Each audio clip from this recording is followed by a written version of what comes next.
Want to study in Germany? Then Excella is the best option. Admissions with scholarships available. Call 9881 96666. Hi welcome to I dream news.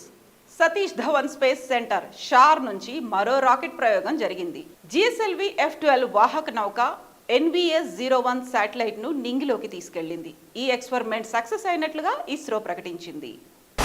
Satish Dhawan space centre SHAR నుంచి మరో rocket experiment జరిగింది. ఉదయం 10:42 GSLV F-12 వాహక నౌక NVS-01 satellite ను నింగిలోకి తీసుకెళ్లింది. ఈ satellite ను సైంటిస్టులు సక్సెస్ఫుల్ గా ఆర్బిట్ లోకి పంపించారు. ఆ తర్వాత ఎక్స్పెరిమెంట్ సక్సెస్ అయినట్లుగా ఇస్రో చైర్మన్ సోమనాథ్ ప్రకటించారు. ఎక్స్పెరిమెంట్ కు ముందు నిర్వహించే కౌంట్ డౌన్ ప్రాసెస్ ను ఆదివారం ఉదయం 7:12 స్టార్ట్ చేశారు. ఇది నిరంతరాయంగా 27 గంటల పాటు కొనసాగిన తర్వాత షార్లోని రెండో ప్రయోగ వేదిక నుంచి రాకెట్ నింగిలోకి దూసుకెళ్లింది. జిఎస్ఎల్వి F-12 పొడవు 51.7 మీటర్లు, బరువు 420 టన్నులు. భారతదేశానికి చెందిన రెండో తరం నావిక్ ఉపగ్రహాల్లో NVS-01 మొదటిది. 2232 కిలోల బరువు ఉన్న దీని జీవితకాలం 12 ఏళ్లు. ఈ ఉపగ్రహం భారత ప్రధాన భూభాగం చుట్టూ సుమారు 1500 కిలోమీటర్ల పరిధిలో రియల్ టైం పొజిషనింగ్ లో సేవలను అందిస్తుంది. భారతదేశానికి చెందిన రెండో తరం నావిక్ ఉపగ్రహాల్లో NVS-01 మొదటిది. ఈ ఉపగ్రహానికి చాలా ప్రత్యేకతలున్నాయి. అవేంటో ఇప్పుడు చూద్దాం. ఈ ఉపగ్రహంలో రుబీడియం అణుగడియారం ఉంది.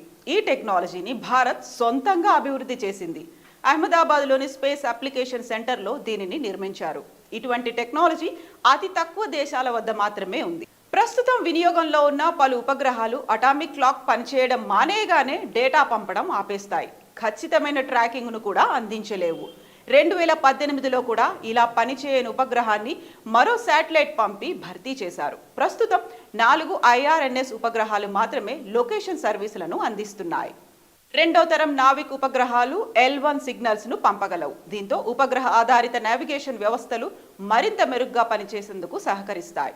ఈ సిగ్నల్స్ ను అమెరికా అభివృద్ధి చేసిన GPS లో వినియోగిస్తున్నారు. ఫలితంగా దేశీయంగా అభివృద్ధి చేసిన ప్రాంతీయ నావిగేషన్ వ్యవస్థలను తక్కువ విద్యుత్తు, సిగ్నల్ ఫ్రీక్వెన్సీ ఉన్న చిప్స్ అమర్చే పరికరాల్లో, పర్సనల్ ట్రాకర్లలో మరింత మెరుగ్గా వినియోగించుకునే అవకాశం లభించనుంది. రెండో తరం నావిక్ ఉపగ్రహాలు 12 ఏళ్ల పాటు సుదీర్ఘకాలం సేవలు అందించనున్నాయి. ప్రస్తుతం ఉన్న నావిక్ ఉపగ్రహాలు 10 ఏళ్ల పాటు మాత్రమే సేవలు అందించగలవు.